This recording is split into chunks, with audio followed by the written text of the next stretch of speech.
Yeah, Pat. Hey, I hope you had a good holiday break. I was just wondering if you've been able to get both Kobe and Michael back to practicing full go with their injuries and kind of what you expect from them heading into the game tomorrow. Yeah, they were both full participants in practice yesterday.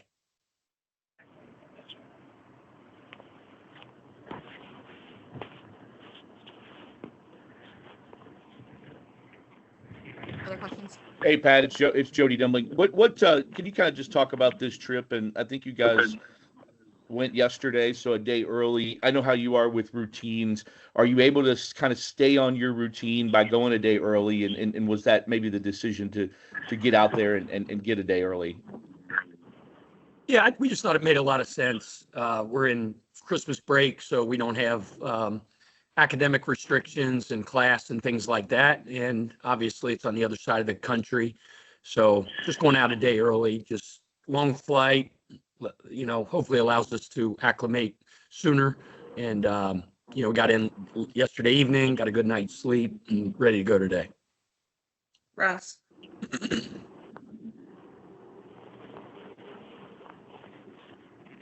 Russ, you have a question? Yeah, I'm sorry. Pat, could you just talk about Cal and what you see with them? They look to be quite improved over last season.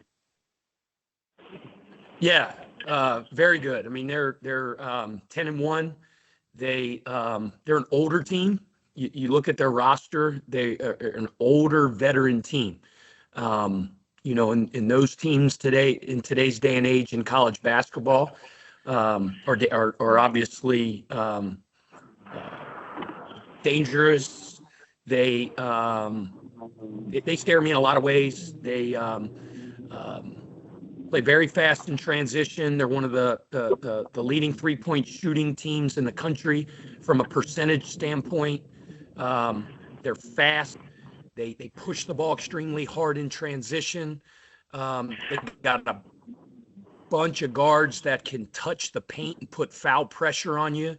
They have big physical bigs, actually big physical bigs with skill as well. Can really hurt you around the rim on offensive rebounding, on duck-ins. But they're also good with the ball in their hands out on the perimeter as they're getting into their actions as kind of hubs and facilitators. We have the ultimate respect for them. Our guys are preparing with everything they got. Every facet of our system, both on the offensive and defensive end, has to be on point. Playing on their home floor, they're playing with an unbelievable amount of confidence, and it's going to be one heck of a challenge. Kent, Spencer. Yeah, Pat, when you guys get a break like this, do you do some self-assessment from the first half of the season? And if so, what do you see from your team on where you really like where you're at and where you need to improve? I mean, we do self-assessment every second of every day, not only over long breaks, but naturally when you have a significant amount of time between games, you're able to go back. And I say this all the time when you guys ask that question when we have long breaks. You can kind of, for a few days, separate from scouting and game-specific preparation, and you can really just focus on the core, as I call meat and potatoes, of what you do on both ends of the floor.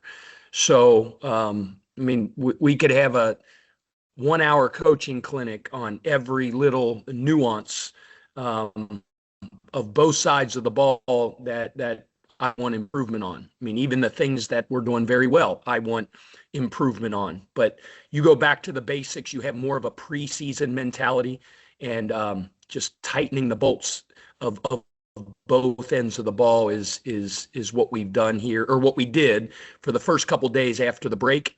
And then we locked back into specific game preparation and scouting type practices as we've gotten closer to the game. William. Hey, Pat, thanks for the time. I'm curious, as through the non-conference play, what you've seen out of the league and the ACC and through your first year coaching in the league. what are your overall thoughts heading into ACC play this season on the competition? And is your message different for this group that you're starting ACC play out west on a 2-game trip over a holiday, or is it kind of just the same for you guys? Well, to me, that's how the schedule happened, right? It's the advantage of no choice. You had to start conference play somewhere, whether it was at home or on the road. It could have been, an hour and 10-minute flight, or it could have been a 5-hour flight. It just happens to be a 5-hour flight. We never make excuses or give explanations in our program. It's just the next game and the next challenge that we have. And that challenge is getting ready, whether we're playing in Berkeley, California, or we're playing on the surface of the moon. It's a very consistent and similar approach to getting ready for the next game. You ask about, my view going into conference play I'm so laser focused on our team and the improvement that needs to happen on a daily basis, and then the next teams we're playing. I don't spend time in the preseason, not part of the schedule, focusing on. Pick a team. What Georgia Tech's doing. I don't know. I watch very little basketball on television of other teams because I'm so consumed with my team and the teams we're getting ready to play. Obviously, we all knew going in this year just because of how the rosters were constructed, and I'm well aware of, the wins that the league's had. I don't think there's any question that the league overall is improved from last year. We break the season down, really the year down, to compartmentalize it into different kind of portions.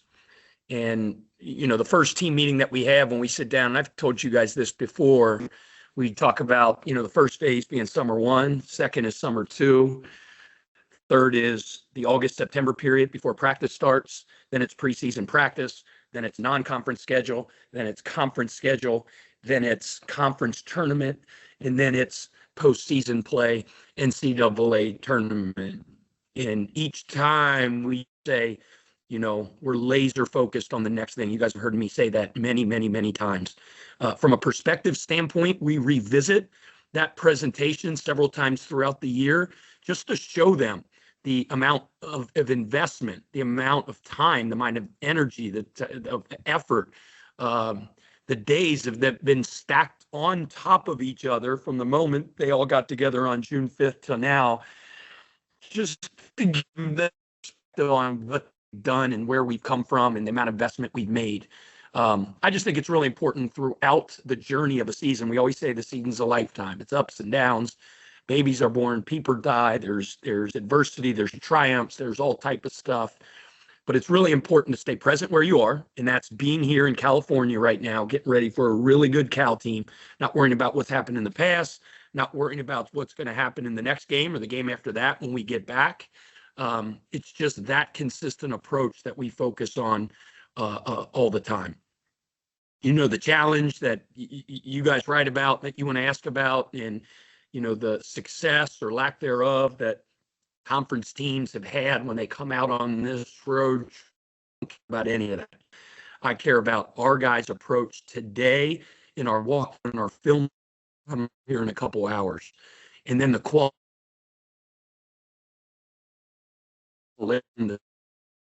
and then the focus and the intensity of the film session tonight when we go through personnel and actions, and then so on and so forth. That's the only way I know how to do things, and that's the only way that we'll proceed forward. And some of them will be ups, some of them will be downs, but it's that consistent approach that we take great pride in. Russ.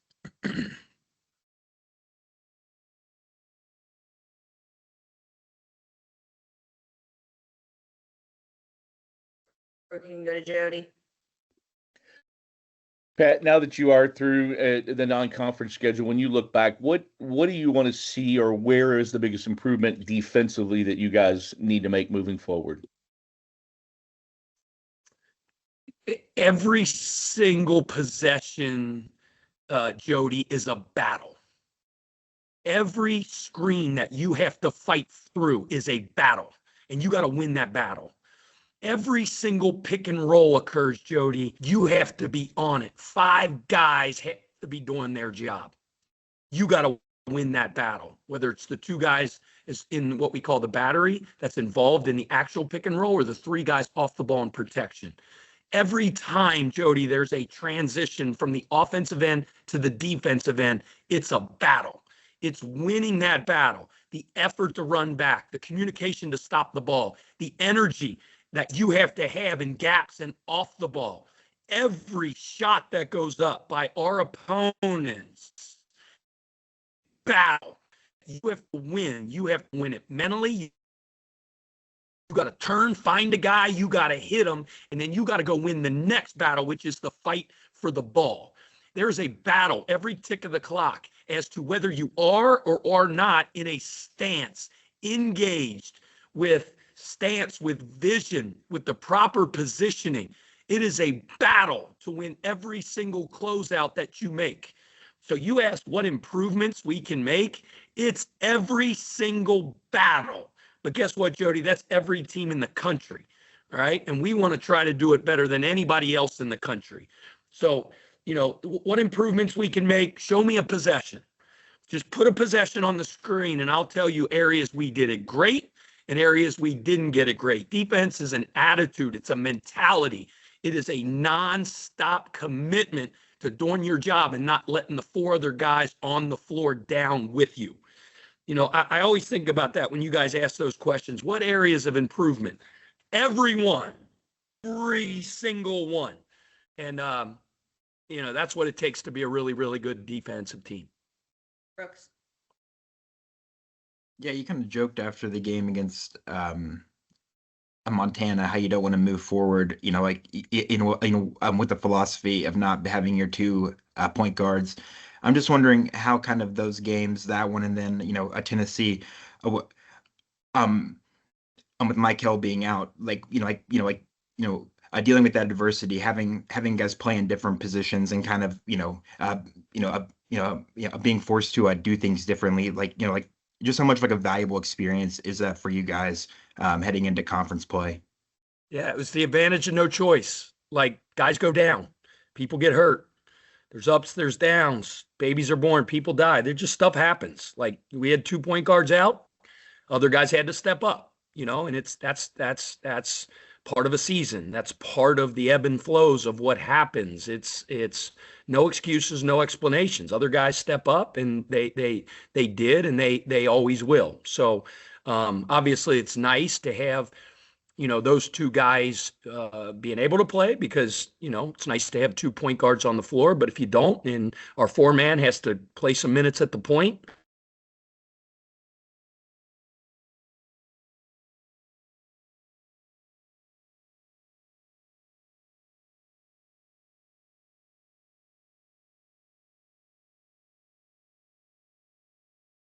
kind of how it happens throughout the course of a season. All right. Do we have any other questions? I see hands, but I don't know that we have any other questions left. What's the hands mean, that they got questions? Yeah. Russ, you got one? Kent Spencer, go ahead. Yeah, Pat, just a little lighthearted thing. How dirty was that Santa prank? Man, my little Ruthie, my sweet, beautiful little Ruthie. She got dad's blood boiling a little bit. I thought it was I literally thought when I saw it, didn't think for a second it was like a dirty Santa prank. I thought it was just the craziness of the Louisville rivalry with the team down the road and somebody doing that. So, and then she asked me if she could post it, and I said, yeah, sure. And then somebody posted it. How kids are in today's day and age. That social media stuff matters to them, getting likes and getting seen and getting tweets and whatever the crap it all is. And I get that. So I said, sure, Bear, go ahead and do that. And then somebody basically stole it and posted it and didn't like give my Ruthie credit for it, and she was ticked. So I don't even know, but it was Ruthie Kelsey that did it, and so follow her, makes her feel a little bit better. All right, thanks